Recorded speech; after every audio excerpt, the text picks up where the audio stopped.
दोबारा लिख लो भाई, लिखो when light passes through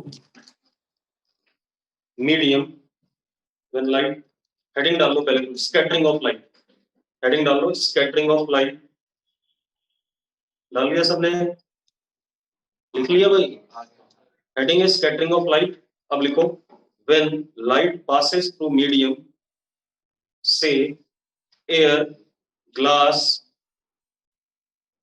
gas, etc., then part of light is absorbed by medium particles. Part of light is absorbed by medium particles. ठीक है भाई, अब लाइट का कुछ पार्ट मीडियम पार्टिकल्स क्या कर लेते हैं, एब्जॉर्ब कर लेते हैं। मीडियम पार्टिकल्स कौन है, मॉलिक्यूल्स हैं। अब अगर उन्होंने लाइट का कुछ पार्ट एब्जॉर्ब करा तो उसमें मॉलिक्यूल्स के एक्साइट होने की प्रोबेबिलिटी आ जाती है। मॉलिक्यूल जब एक्साइट होने के बाद डी एक्साइट होंगे तो फिर से लाइट को क्या करेंगे, री एमिट करेंगे। री एमिट करेंगे तो डिफरेंट डायरेक्शंस में क्या कर सकते हैं, री एमिट कर सकते हैं। दैट फिनोमेनन, क्या चीज, एक्साइट में साइज बड़ा नहीं होता, क्या कर रहा है, एक्साइटेशन का मतलब जो एनर्जी लेवल है वो उसका क्या हो गया, बढ़ गया। ठीक है, इतनी बात। तो मैंने क्या कहा कि भाई स्कैटरिंग में क्या होता है, देखो हमने क्या कहा स्कैटरिंग में कि part of light is absorbed by कौन, मीडियम पार्टिकल्स। लिखो जरा, this absorbed portion of light leads to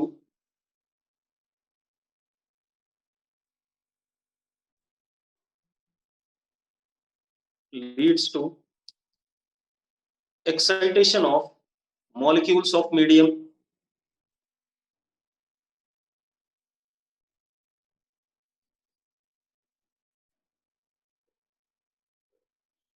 followed by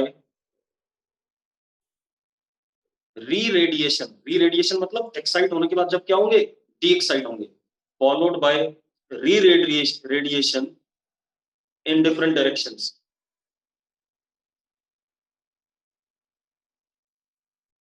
Such phenomena is called scattering.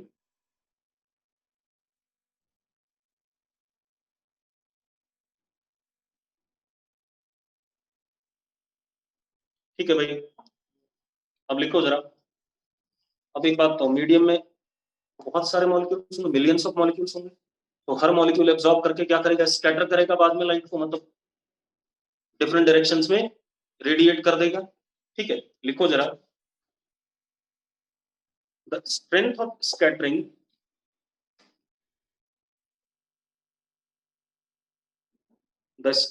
Scattering can be measured by loss of energy. Loss of energy मतलब जितना इसने absorb करा, मान लो 100 joule absorb करा और एमिट क्या करा, 50 जूल रेडिएट करा स्कैटर करके। ठीक है, तो strength of radiation scattering is measured by loss of energy in light beam when it passes through medium, that is depends upon wavelength of light and size of molecules of medium particle.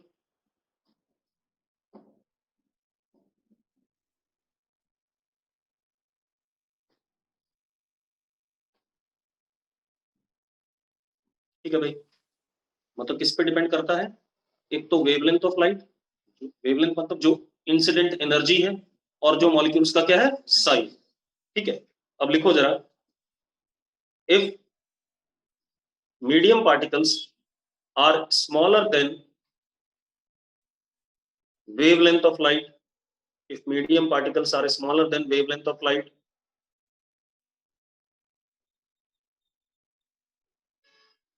then scattering is proportional to 1 upon lambda की power 4। इससे रेलेज law of scattering कहते हैं। ठीक है, इतनी बात, Rayleigh's law of scattering. Proportional to 1/λ⁴। ठीक है, मतलब जिसका वेवलेंथ ज्यादा होगा उसकी स्कैटरिंग क्या होगी, कम होगी, और जिसका वेवलेंथ छोटा होगा उसकी स्कैटरिंग क्या होगी, ज्यादा होगी। ठीक है, इतनी बात तो लिखो जरा, इसका एप्लीकेशन क्या है रेलेस लॉ स्कैटरिंग। ये रेडिएशन में ही पढ़ा था हमने पिछले साल, 1/λ⁴ आता है। ठीक है, अब हाँ कोई बात नहीं परेशान, लिखिए। अब अब कहानी क्या है, ध्यान सुनो। आपने देखा होगा जो मतलब जहां पर भी डेंजर वाले सिग्नल होते हैं तो उन्हें लाल रंग का बनाते हैं, तो लिखो जरा, तो बोर्ड में आ सकता है ऐसा फालतू।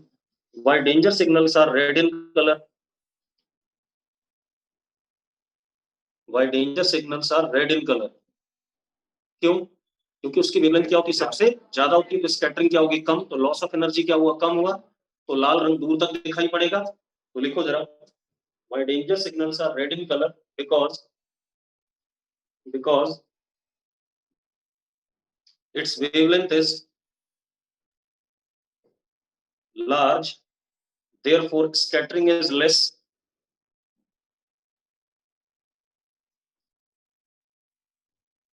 So red color is visible from large distances. So red color is visible from large distances. Clear है भाई? ठीक है, इसलिए हम क्या कहते हैं, लाल रंग के क्या कहते हैं, डेंजर सिग्नल बनाते हैं। ठीक है, इतनी बात। दूसरा, why sky is blue?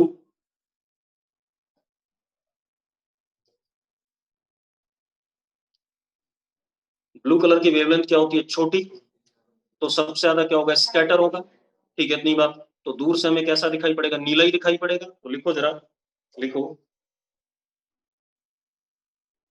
Scattering is strong for blue colour.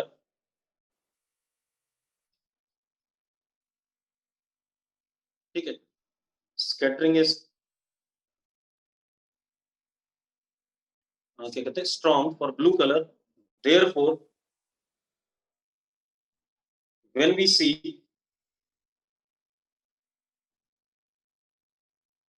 sky it will be observed blue, but at sunrise and sunset सूरज क्या होता है, दूर होता है भाई, तो कैसा दिखाई पड़ेगा, कौन सा कलर ज्यादा प्रोमिनेंट दिखाई पड़ेगा, रेड। ठीक है, तो जब नॉर्मल मतलब 11 बजे 12 बजे का टाइम हो रहा हो तो स्काई कैसा दिखाई पड़ेगा, ब्लूइश। लेकिन सनराइज और सनसेट में रेड कलर क्या करेगा, लेस स्कैटर होकर के हमारी आंखों तक पहुंचेगा। तो लिखो क्या चीज, कौन से में कंपैरेटिवली दूर होता है, सनराइज सनसेट पे या 12 बजे के टाइम?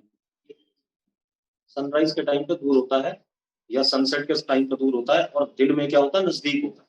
ठीक है, इतनी बात। इसलिए ज्यादा गर्मी दिन में लगती है, सुबह लगती है।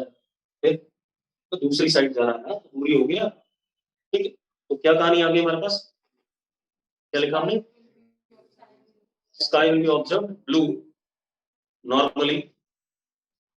ठीक है, but but during sunrise and sunset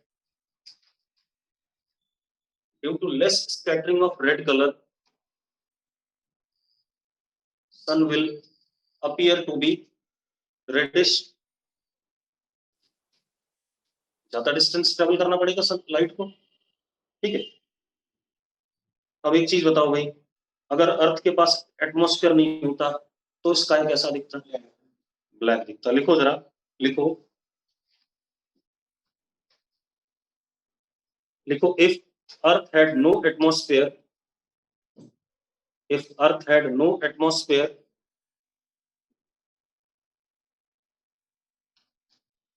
no scattering will take place।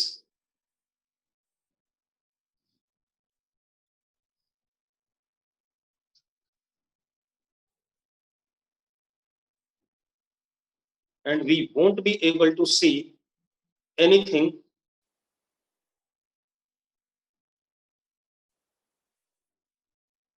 then sky will appear to be black।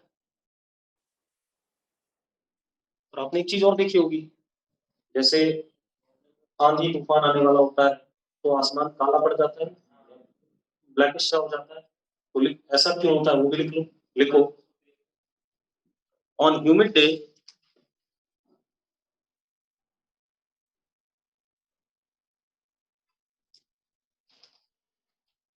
air molecules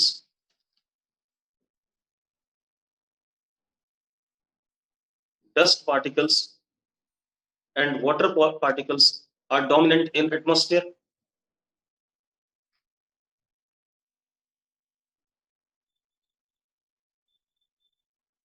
ठीक है, then size of molecules of medium becomes large as compared to wavelength. तब क्या हो जाता है, अगर water molecule है तो साइज क्या हो गया, वेवलेंथ से काफी बड़ा हो गया लाइट की। ठीक है, then size of medium particles become large as compared to what, wavelength of light. Then Rayleigh's law of scattering is not applicable.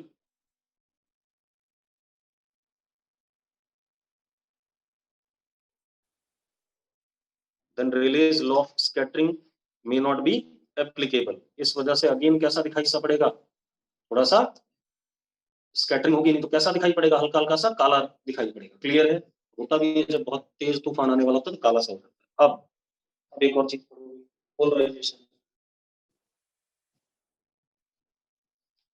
Polarisation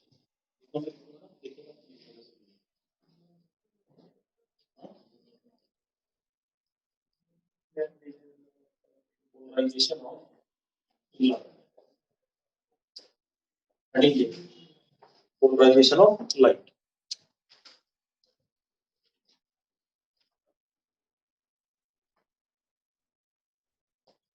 ध्यान से देखना, हमने इलेक्ट्रोमैग्नेटिक वेव वाला चैप्टर पढ़ा नहीं। ठीक है, तो जितना बताऊंगा उतना अभी याद है। ठीक है, ज्यादा कठिन है। जैसे हमने पिछले साल वेव पढ़ा था, हमने कहा था y एक फिजिकल क्वांटिटी होती है, हमने वन डायमेंशन वेव पढ़ा था। ठीक है, y एक फिजिकल क्वांटिटी होती है जो कि क्या कर रही होती है, ऑसिलेट कर रही होती है, और वेव उसके नॉर्मली क्या कर रहा होता है, प्रोपोगेट कर रहा होता है, ऐसा कुछ पढ़ा। ठीक है, electromagnetic, light is electromagnetic wave. ठीक है, तो देखो जरा, light is electromagnetic wave, light is electromagnetic wave. Heading डालो, polarization of light. Light,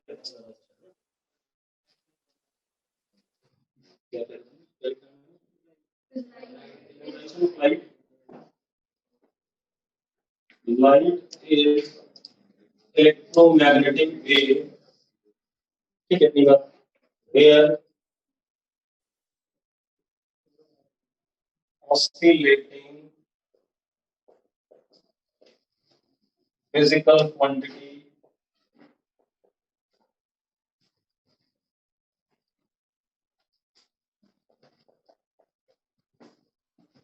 is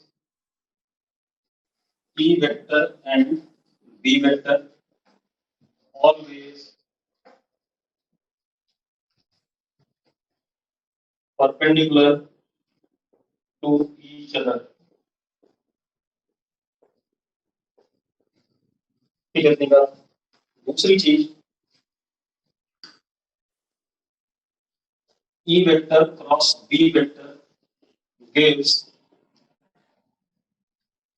direction of propagation of light.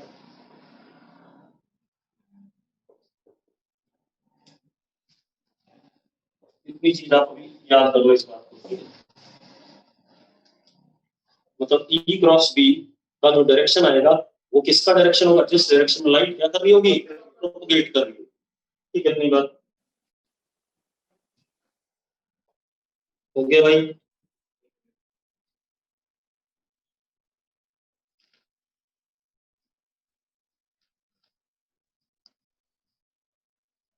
इसका मतलब क्या हुआ, अगर ई वेक्टर y डायरेक्शन में है, बी वेक्टर z डायरेक्शन में है, तो जो वेव इलेक्ट्रोमैग्नेटिक वेव या लाइट चल रही होगी किसमें चल रही होगी, पॉजिटिव एक्स डायरेक्शन कि y cap cross z cap will give us what, x cap. हाँ या ना, ठीक है, j cap cross k cap will give us what, i cap. एक ही बात। ठीक है, अब जरा देखो, लिखो normal beam of light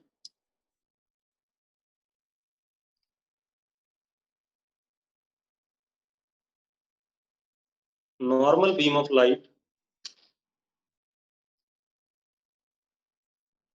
consists of large number of waves,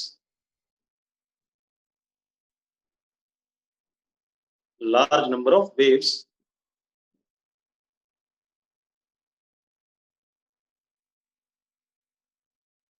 that is each atom or molecule,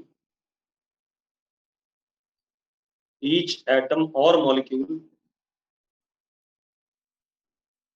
produces wave with its own orientation of E vector and B vector, with its own orientation of E vector and B vector. अब इसका मतलब क्या है ध्यान से, ठीक है। आप कैसे देखो, मान लो हर्षित एक एटम है, उसने लाइट एमिट करी, ई वेक्टर ये उसका, बी वेक्टर ये है, ठीक है। फिर इसने करी भाई, इसका ई वेक्टर ये है, बी वेक्टर ये है, स्वयं ने करा वो इसका ऐसे है, इसका ऐसे है, इसका ऐसे, इसका ऐसे, मतलब भाई एक एटम ने ऐसे ओरिएंट करा ई और बी, ई क्रॉस बी, इधर वेव जा रहा है, इसने ऐसे ओरिएंट करा ये ई और ये बी, अभी भी वेव उधर जा रहा है, लेकिन ई वेक्टर पहले वाले एटम का और दूसरे वाले एटम का अलग अलग है कि नहीं, ई वेक्टर अलग है तो बी भी अलग ही होगा, ठीक है इतनी बात। तीसरे ने ऐसे एमिट करा, चौथे ने ऐसे एमिट करा, ऐसे करा, ठीक है इतनी बात। तो ऐसी लाइट को हम क्या कहते हैं, अनपोलराइज्ड लाइट, मतलब ई वेक्टर किसी एक पर्टिकुलर डायरेक्शन में ऑसिलेट नहीं कर रहा है, वो एक प्लेन पे ऑसिलेट कर रहा है। इसी तरीके से बी वेक्टर भी क्या कर रहा है, एक प्लेन पे ऑसिलेट कर रहा है, ठीक है इतनी बात। तो क्या लिखा हमने, क्या लिखा,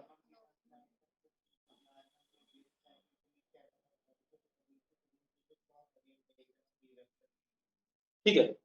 thus producing EM wave, electromagnetic wave, thus producing electromagnetic wave with E vector and B vector orienting in all directions, thus producing EMW यानी कि electromagnetic wave with E vector and B vector orienting in all directions.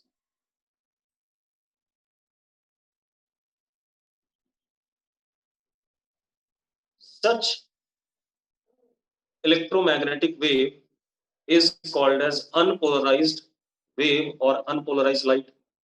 Such electromagnetic wave is called as unpolarized light or unpolarized electromagnetic wave.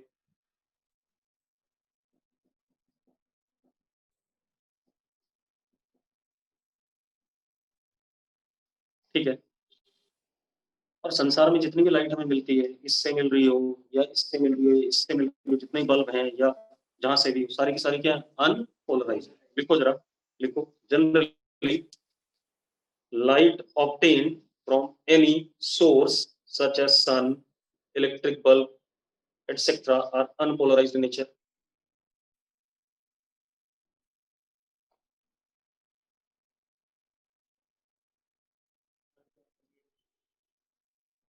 Generally, light obtained from any source such as sun और क्या कहते हैं,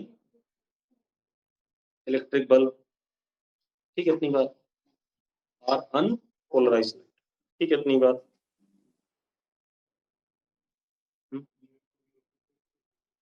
ऐसा जरूरी नहीं, same plane भी नहीं होना चाहिए, से अगर एक पर्टिकुलर एटम ने एमिट करा है तो उस वक्त तो सेम फेज में, ठीक है इतनी बात, क्लियर है। बस एक का ऑसिलेशन ऐसा और एक का ऑसिलेशन ऐसा, ठीक है, लेकिन उसके बाद वाला जो एमिट हुआ उसका अलग फेज, तो फिर टेम्पोरल और स्पेशल जैसा भी है, ठीक है अलग बात।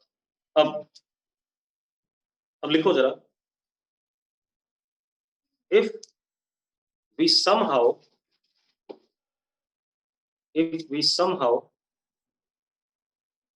manage to restrict vibration of E vector and B vector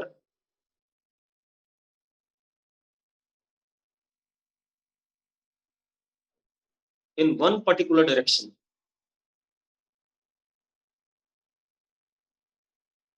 मतलब अगर हम मैंने क्या कहा, ई वेक्टर हर डायरेक्शन में था, तो मैं अगर उसको किसी एक पर्टिकुलर डायरेक्शन में क्या करवा पाऊँ, ऑसिलेट कर पाऊँ, बाकी डायरेक्शन में खत्म कर दूं किसी तरीके से।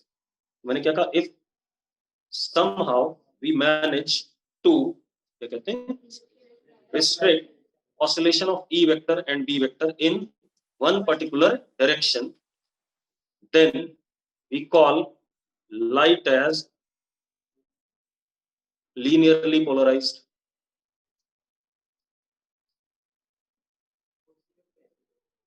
क्या चीज ये oscillate कैसे कर रहा है, एक बात बता, वेव बगैर ऑसिलेशन के किसी फिजिकल क्वांटिटी के क्या प्रोपोगेट कर सकती है? हाँ यार, तो यहाँ पर प्रोपोगेशन का कारण ही क्या होता है, ई वेक्टर या बी वेक्टर का। ठीक है, जैसे धागे में क्या था, displacement of medium particle, sound में क्या था, प्रेशर का वेरिएशन या वॉल्यूम का वेरिएशन या डेंसिटी का वेरिएशन, उसी तरीके से। ठीक है, अब तो क्या कह रहा हूँ, ई का मैग्नीट्यूड या एम्पलीट्यूड, तो ई का मैग्नीट्यूड एंड एम्पलीट्यूड तो अपनी जगह पर क्या करता रहेगा, चेंज करता रहेगा, मैक्सिमम मिनिमम, मैक्सिमम जो भी होता है। ठीक है, अब क्या कह रहा था मैं, linearly polarized light and plane in which E vector and B vector are oscillating is called as plane of polarization. ये किसी एक पर्टिकुलर प्लेन में हो गया ना, ऐसे देखो, ये हमारे पास ई वेक्टर हो गया ऊपर वाला, और ये क्या हो गया, बी वेक्टर हो गया, इसी प्लेन ऐसे ऐसे, और ये ऐसे ऐसे इसी प्लेन में, और वेव ऐसे जाती जा रही है, तो अब ये क्या हो गया, प्लेन ऑफ पोलराइजेशन। ठीक है, इतनी बात। अब अब देखो भाई, अब अगर हम इसको दिखाते हैं, ठीक है,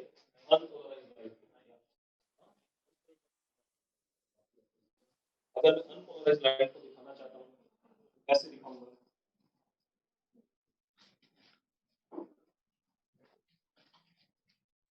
बेटा मैं एक ही वेक्टर दिखाऊंगा, या तो मैं ई दिखाऊंगा या बी दिखाऊंगा, ये ध्यान।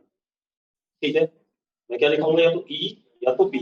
ठीक है, नहीं मैं दोनों नहीं दिखाऊंगा एक साथ, दोनों दिखाने के लिए दो कलर चाहिए। अब देखो हमारे पास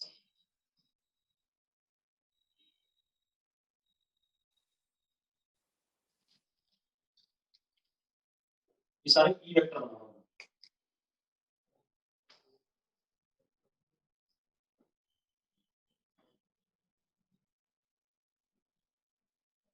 अगर ये ई वेक्टर है तो इसके परपेंडिकुलर या तो बी भी होगा, दूसरे कलर से बना है। ठीक है,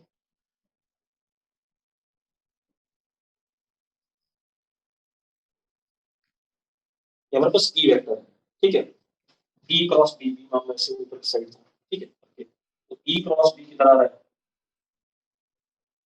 बाहर की तरफ हमारा क्या आ रहा है, लाइट कैसे बाहर की तरफ है। ठीक है, दिस इज अनपोलराइज्ड लाइट। ठीक है, इतनी बात क्लियर है। अब अगर मैंने ई वेक्टर को किसी एक पर्टिकुलर डायरेक्शन में रिस्ट्रिक्ट कर दिया, मान लो ऐसा ही हो गया, कैसे करा वो बात की बात है, ऐसे इसी डायरेक्शन में ऑसिलेट कर रहा है, और बी कैसा, इसके परपेंडिकुलर करेगा। अब ये क्या हो गया हमारा, प्लेन पोलराइज्ड लाइट। ठीक है, इतनी बात, या लीनियरली पोलराइज्ड लाइट, या ऐसे कर दूं मैं, ये हमारे पास ई वेक्टर।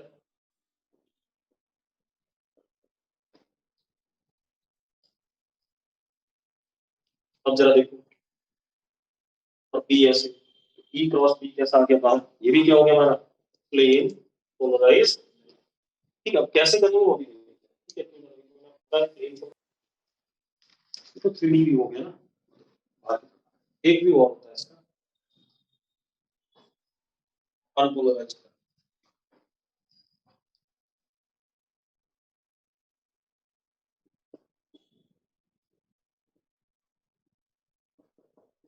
ये प्रोपोगेशन हो गया,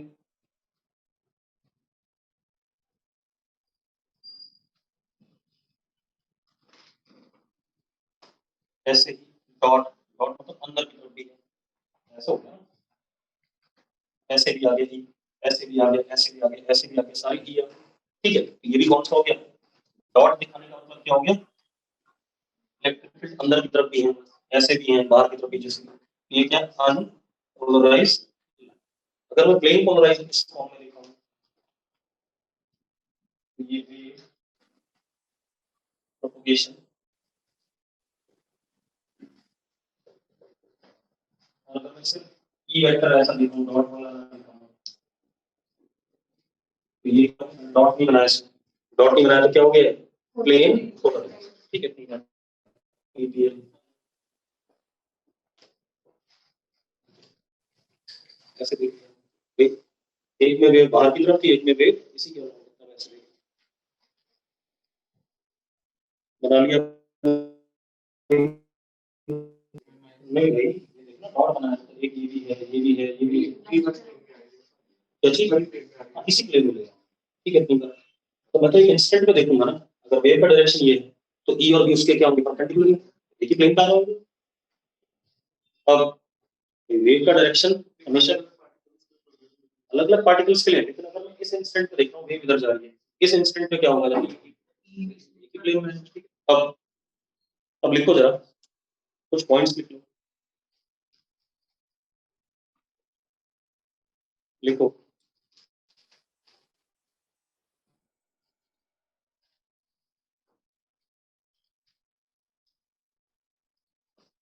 अगर मैं किसी अनपोलराइज लाइट का ई वेक्टर पकड़ता हूँ, ठीक है, एक बात बताओ, तो हर डायरेक्शन में है कि नहीं, तो अगर मैं इन सारे डायरेक्शंस का रिजल्टेंट लेता हूँ, ठीक है, तो किसी एक पर्टिकुलर डायरेक्शन में आ गया, मान लो इसमें आ गया, तो इसके दो कंपोनेंट आ गए, एक और एक ये, तो मैं क्या कर सकता हूँ, लिखो जरा, all vibrations of unpolarised light, देखना जरा इसमें चल रहा है सही, all vibrations of unpolarised light,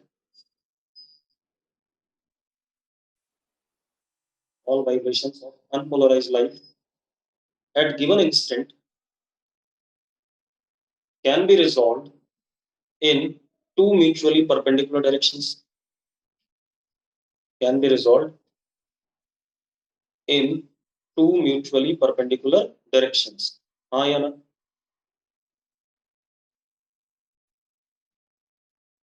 ठीक है, तो हम क्या कह सकते हैं कि जो अनपोलराइज लाइट है वो क्या है, इन दोनों म्यूचुअली परपेंडिकुलर डायरेक्शंस में जो इलेक्ट्रिक फील्ड वेक्टर्स हैं इनका क्या है, रिजल्टेंट है, या उस इनका रिजल्टेंट ही हुआ ना वो। ठीक है, तो आप लिखो जरा, लिखो, therefore therefore unpolarized light is equivalent to superposition of E vectors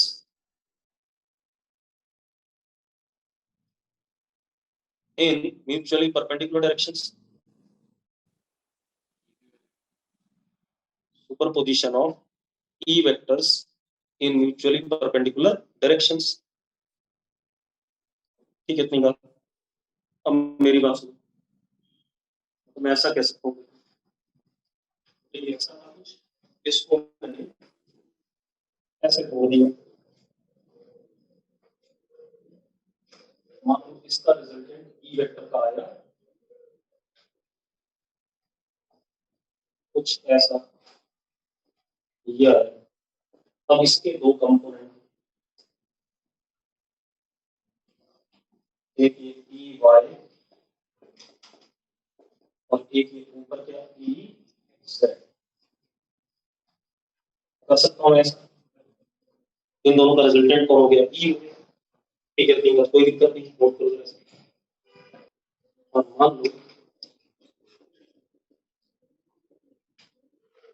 ये एंगल कितना था, हाँ यार, ठीक है, अब आप क्या लिख सकते हो, ई वाई को लिखा हमने e one sine omega t minus k x plus delta, e z को लिखा हमने e two sine omega t minus k x, इसमें फेज इससे क्या है, कुछ डेल्टा आगे पीछे। दूसरा मैं क्या लिख सकता हूँ, tan theta is equal to E Z upon E Y, लिख सकता हूँ, लिख सकता हूँ, लिख सकता हूँ, नोट करो इसके पास, हो गया,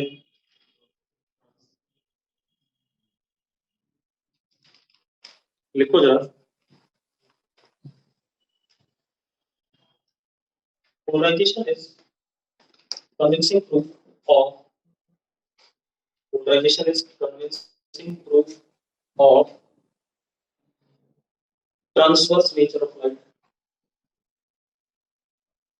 ट्रांसवर्स नेचर ऑफ लाइट। एक बात बताओ, ऑसिलेटिंग फिजिकल क्वांटिटी क्या है? जिस डायरेक्शन में वेव प्रोपगेट कर रही है उसके क्या है? परपेंडिकुलर। हाँ या polarization is convincing proof of transverse nature of light. ठीक है, इतनी बात। अब हम मेथड्स ऑफ पोलराइजेशन बताते हैं कुछ। ठीक है, तो लिखो जरा मेथड्स ऑफ पोलराइजेशन।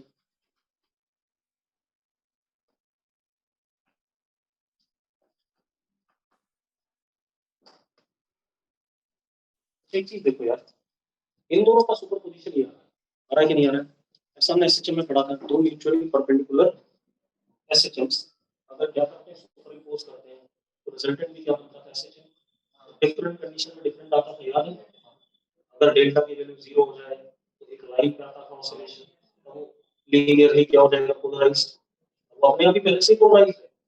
अगर मैं डेल्टा को 0 कर दूं तो tan थीटा क्या आएगा? हमने पढ़ा हुआ था, y1 लिया था, एक x लिया था और एक y लिया था। हमने प्रॉपर सॉल्व करा तो इक्वेशन किसकी बनी थी? एलिप्स की बनी थी, याद है? टेढ़े से एलिप्स की। ठीक है, इतनी बात। तो अगर इसमें मैं डेल्टा को 0 कर दूं, ठीक है, इतनी बात, या पाई कर दूं, तो ये क्या बनता था? एक लाइन पे ऑसिलेट करता था, ऐसे या ऐसे। और अगर डेल्टा को हम क्या करते थे? पाई बाय 2 करते थे, तो एलिप्स बनता था, नॉर्मल वाला। एलिप्स तो वैसे ही बन रहा है जनरली। ठीक है, और फिर अगर हम E1 और E2 को बराबर करते हैं तो सर्कुलर बनता था, और डेल्टा को पाई बाय 2, दोनों चीजें। ठीक है, तो अगर डेल्टा 0 होता है तो पहले से ही लीनियरली क्या है? पोलराइज्ड है भाई। ठीक है, डेल्टा 0 होता है या क्या कहते हैं 2 पाई होता है। 2 पाई तो होता है 0 पाई की बात। ठीक है, 2 पाई तो दोबारा रिपीट कर लेंगे। ठीक है, तो अगर डेल्टा 0 या पाई होता है तो इसको हम क्या कहेंगे? अपने आप ही पहले से क्या? Linearly polarized. लेकिन अगर डेल्टा हमारा लिखो, नहीं लिखा हुआ, तो मेथड्स ऑफ पोलराइजेशन पहले नाटक लिखो, मेथड्स काट दो पहले। हाँ वही लिखा, मेथड्स काट दो। ठीक है, ढंग से काट देनी तो उसी में लिख देगी नीचे। अब लिखो जरा, लिखो, if delta is equal to 0 or pi, if delta is equal to 0 or pi, light is linearly polarized. And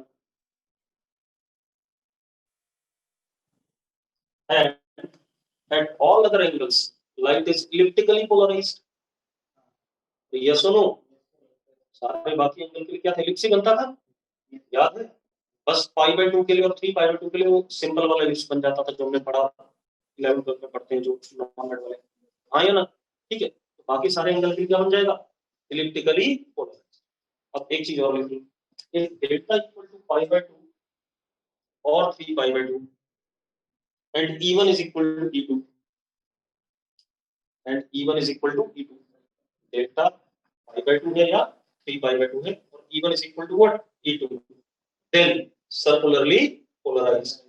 अब अगर कहीं पर सवाल आ जाए कि लाइट जनरली कैसा है, जनरली तो कैसा है? इलिप्टिकली पोलराइज्ड। ठीक है, इलिप्टिकली अनपोलराइज्ड, अनपोलराइज्ड है ना?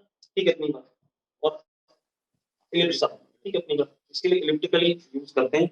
हाँ, अगर कंडीशन दे दे कि डेल्टा पाई बाय 2 या 3 पाई बाय 2 है और E1 E2 बराबर है तो क्या हो जाएगा? सर्कुलरली। ठीक है, इतनी बात। हाँ भाई, ठीक है, सर्कुलरली अनपोलराइज्ड पूरे ऑर्बिट में घूमेगा। ऐसे तो पोलराइज्ड लिखो, अनपोलराइज्ड लिखो। अब लिखो जरा methods of polarization, methods of polarization। Uncle भी नहीं, ठीक है, अलग क्या लिख रहे हैं? साउंड बोल ले ओए, खोल के रख ले ऊपर साइड में, आवाज मत करिए। यहाँ दे दो मुझे, मैं देखता हूँ। चैट आएगी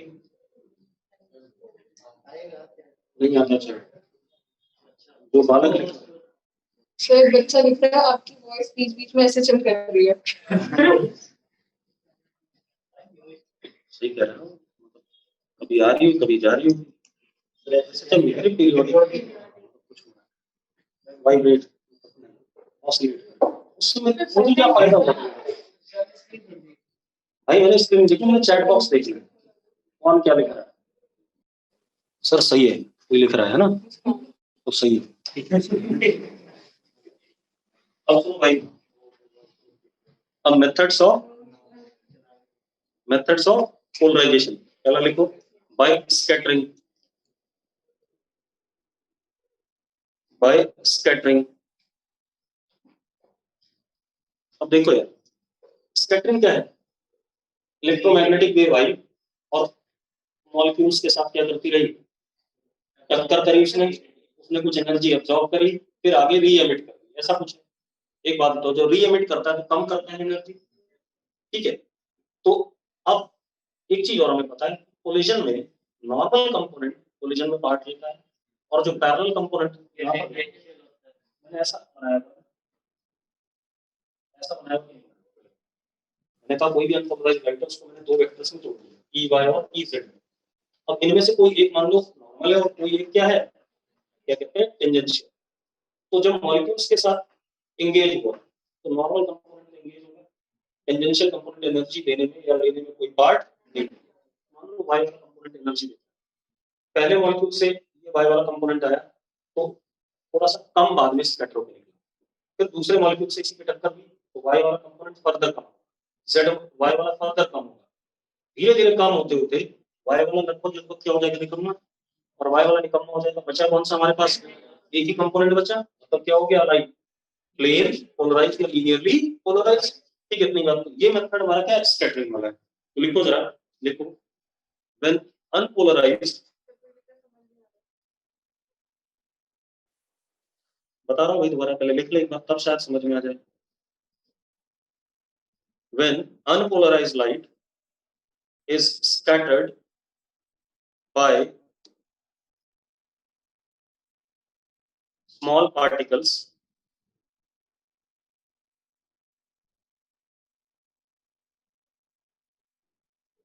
scattered light is partially polarized after multiple scattering. Finally scattered light may be linearly polarized, यानी कि हमेशा होगी, अंडर सम कंडीशंस ही चलेंगे। Finally light will be linearly polarized.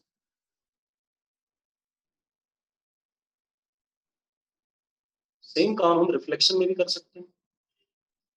अगर हम किसी सरफेस से रिफ्लेक्शन लें तो नॉर्मल कंपोनेंट धीरे धीरे क्या होगा, कम होगा, हाँ या ना, और जो टेंजेंशियल कंपोनेंट है वो पास आउट चला जाएगा, ठीक है? तो ग्रेजुअली एक कंपोनेंट क्या होगा, कम होता जाएगा, एक कंपोनेंट जिंदा रह जाएगा, तो अपने आप क्या हो जाएगा, फाइनली पोलराइजेशन।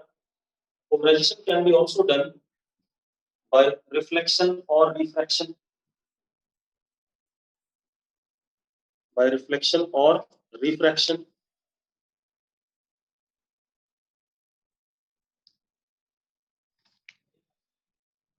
कोलिजन, अब लिखो जरा, Brewster's law, Brewster's, B R E W S E E R S, Brewster's law. ये आता है स्कूल में, ठीक है, बाकी कोई नहीं है, आपको कराना है। अब देखो ये ब्रेविस्टर्स लॉ क्या है,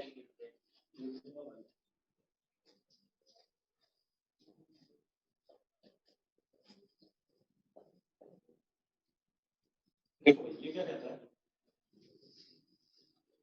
हमारे पास ऊपर एयर, नीचे कोई मीडियम रिफ्रैक्टिव इंडेक्स नहीं होगा, ठीक है, इतनी बात। अब अब क्या कहानी है, ऊपर से अनपोलराइज्ड लाइट इंसिडेंट, यहाँ से unpolarised light,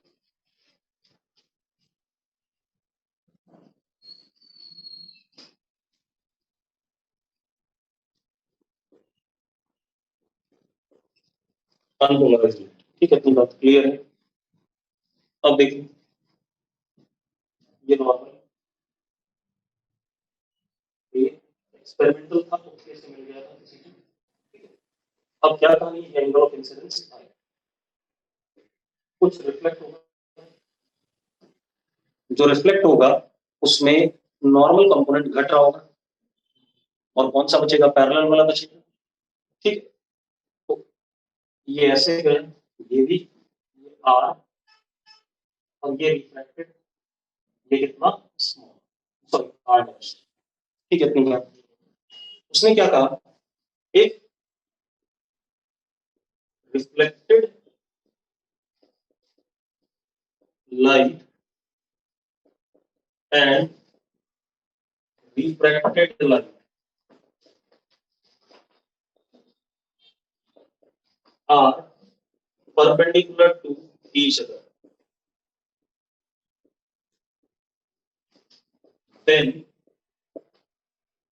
Then reflected light is plane polarized light. अब रिफ्लेक्टेड वाली लाइट क्या होती है, प्लेन पोलराइज्ड। ठीक है, इतनी बात। ये तुक्के से मिला था भाई। ठीक है, इतनी बात। हमने क्या करा, मोलेसिस के ऊपर डिफरेंट एंगल पे लाइट इंसिडेंट करा। ठीक है, इतनी बात। एक पर्टिकुलर एंगल पे ये रिजल्ट पाया कि आर और आर डैश एक दूसरे के क्या हो गए, मतलब ये और ये एक दूसरे के क्या हो गए, परपेंडिकुलर। उस वाले केस में ये पाया गया कि ये क्या था, प्लेन पोलराइज्ड और ये पार्शियली पोलराइज्ड। ठीक है, इतनी बात। अब जरा देखो, इस कंडीशन पे जो इंसिडेंट एंगल होता है उसको हम कहते हैं पोलराइजिंग एंगल। या इस कंडीशन में क्या होगी, पोलराइज होगी। तो लिखो जरा, angle of incidence in this condition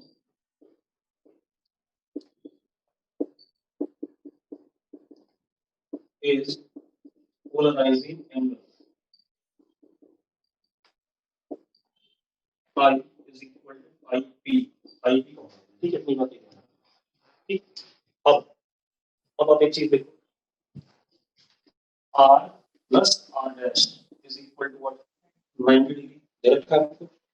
हाँ यार, what is R? I हो गया कि नहीं हो गया। ठीक है, तो I plus R dash is equal to what, 90।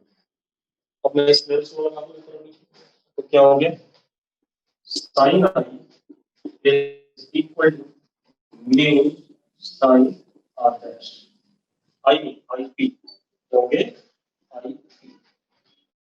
हाँ यार, what can be R dash written as 90 minus IP? 90 minus IP तो कितना हो गया, cos IP। तो tan IP is equal to what, mu। तो IP आ गया कितना, tan इनवर्स mu। तो अगर आप tan इनवर्स mu वाले एंगल पे इंसिडेंट डालते हैं तो रिफ्लेक्टेड लाइट क्या आ जाएगी, प्लेन। क्लियर है अपनी बात, ये condition, polarizing angle IP is equal to tan inverse, इसी को रेजिस्टेंस मानते हैं। जब पोलराइजिंग एंगल किसके बराबर हो जाए, tan इनवर्स। ठीक है, या रिफ्लेक्टेड और रिफ्रैक्टेड लाइट के बीच में एंगल कितना हो जाए, 90 डिग्री। अपने आप रिफ्लेक्टेड वाली क्या हो जाएगी, प्लेन हो गया। एक मिनट में आ गया। एक चीज और थी,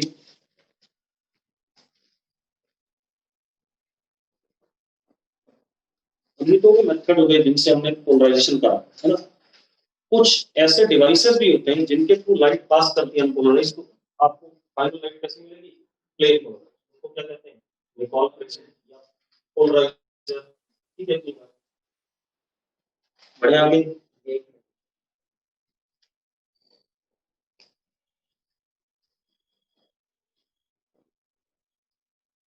चलो, अब देखो, अब लिखो पोलराइजर एंड पोलरॉइड्स,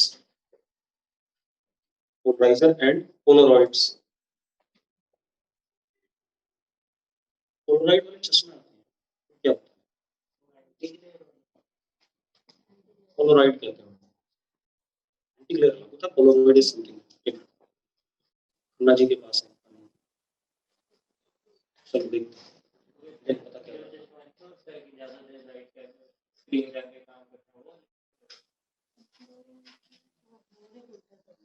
ब्लू रे फिल्टर। चलो कोई बात नहीं, अब लिखो जरा, उसका मुझे नहीं पता, लिखो instrument that converts unpolarized light into polarized light.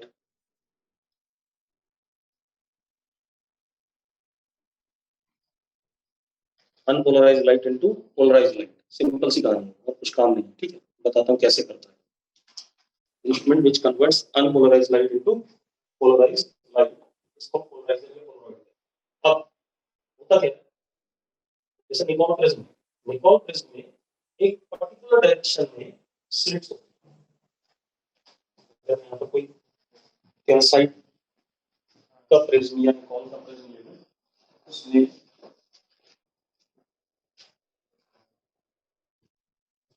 ये मान लो मेरे पास कोई टर्मलाइट क्रिस्टल है या निकॉन प्रिज्म है या कुछ भी, इसमें एक पर्टिकुलर डायरेक्शन में क्या होते हैं स्लिट्स, ठीक है। तो जब लाइट इसके थ्रू पास करती है तो वही कंपोनेंट इसके अक्रॉस जा पाता है जो इसके क्या हो अलाउंग, बाकी कंपोनेंट को क्या कर देगा ये तो रोक देगा।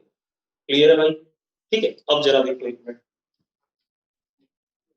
क्या चीज? हाँ, स्लिट्स के अलाउंग नहीं पास कर पाएगा, बाकी पास ही नहीं कर पाएगा। अब जरा देखो, तो लिखो जरा, लिखो in polarizers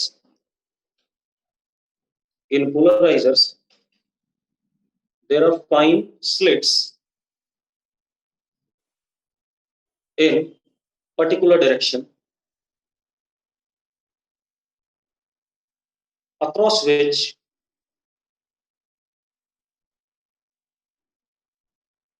E vector or B vector can pass through. बाकी वाले वेक्टर क्या नहीं कर जाएंगे। अब ध्यान सुनो, एक मिनट, देखो लॉ ऑफ मेलस, ये भी इंपॉर्टेंट है, ये तो मेलस का मेलस नहीं है, लॉ ऑफ मेलस इन्हीं के समान है, जी मेल्स में भी नहीं है,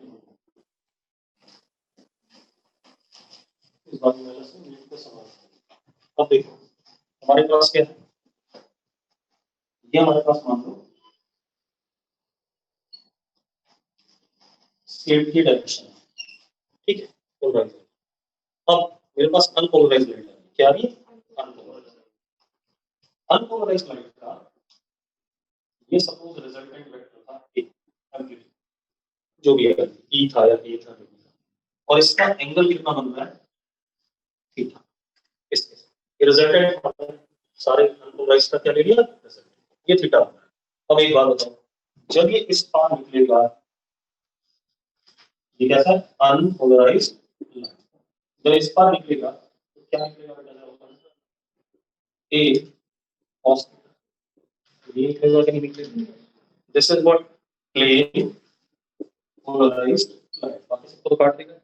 अब ए cos थीटा निकलेगा, इसके तो कौन सा जाएगा ए cos थीटा। अब एक बात बताओ, अगर यहाँ इंटेंसिटी आई नॉट थी तो that is proportional to what a square unpolarized, तो यहाँ आया I that is proportional to a square cos square theta, यानी कि I is equal to I naught cos square theta. This is law of Malus.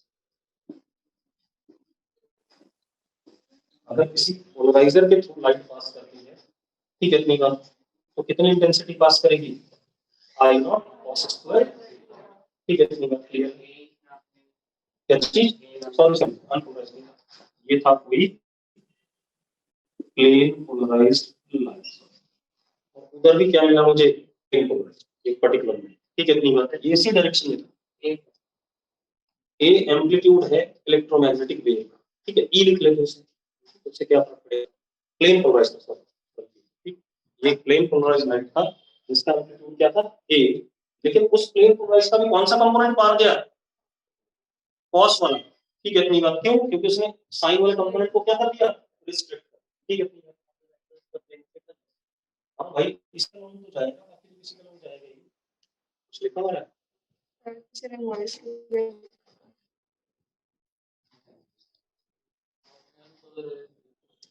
नहीं, ये plane polarized light थी, अगर इसको भी जाना होगा तो कौन सा कंपोनेंट जाएगा, cos वाला जाएगा साइन वाला। अगर अनपोलराइज्ड आती है, एक चीज है अनपोलराइज्ड लाइट क्या है, एक सर्कल में घूम रहा है ई वेक्टर, ठीक है, अपनी बात सर्कल में घूम रहा है और वो अगर पोलराइजर के थ्रू पास करेगा तो आधा पास कर जाएगा, आधा पास, इंटेंसिटी क्या हो जाएगी, हाफ हो जाएगी अगर पोलराइजर। मैंने इसको लिख लिया, आ रही है। देखो मैंने क्या कहा, अगर एक प्लेन पोलराइज लाइट है और वो पोलराइजर के साथ एंगल थीटा बना रही है उसका इलेक्ट्रिक फील्ड वेक्टर, तो जब पास करेगा उसके थ्रू तो ए कॉस थीटा वाला पास कर जाएगा और ए साइन थीटा वाला क्या हो जाएगा, रिस्ट्रिक्ट हो जाएगा। क्लियर है? अरे ठीक है भाई। अब एक चीज और लिख लो, एक unpolarised light passes through polarizer, ठीक है, its intensity after passing through polarizer is half the original intensity. क्योंकि अनपोलराइज्ड में हर डायरेक्शन में लगभग सेम कंट्रीब्यूशन होगा, ठीक है, इतनी बात। तो आधा पास कर जाएगा और आधा क्या कर जाएगा, मैंने क्या करा उसके दो कंपोनेंट लिए, y और एक क्या z, तो z वाला पास कर दिया, y वाला क्या कर दिया, रुक गया कॉन्वेक्स, ठीक है। तो क्या कहा हमने, इज हाफ, ठीक है। तो अगर इंटेंसिटी आई नॉट थी तो उस साइड क्या हो गया, आई नॉट बाय 2, ठीक है, इतनी बात। अब बाकी हम कल ही करेंगे, ठीक है, ठीक, बाकी जो समझाने वाला एक करेंगे आसान सा, कल जैसे करेंगे डिफरेंशियल और न्यूटन में, इसलिए मैंने न्यूटन दिमाग छेड़ा है, मुझे पता है कि पता तो वो कंपोनेंट नॉर्मल वाला हो, एक काम कर, दीवार से टक्कर मार, वापस आएगा कि थोड़ा सा कम से आएगा कि नहीं आएगा, फिर इधर वाली दीवार से टक्कर मारने के बाद इधर वाली मारने को ऐसे संभालते जाते, धीरे धीरे खत्म नहीं हो जाएगा। नहीं भाई, इसमें तो जगह दे रखी है, रास्ता है, यहाँ पर टक्कर नहीं हो रही है, ठीक है, जो रास्ता है उसके थ्रू पास कर जाएगा।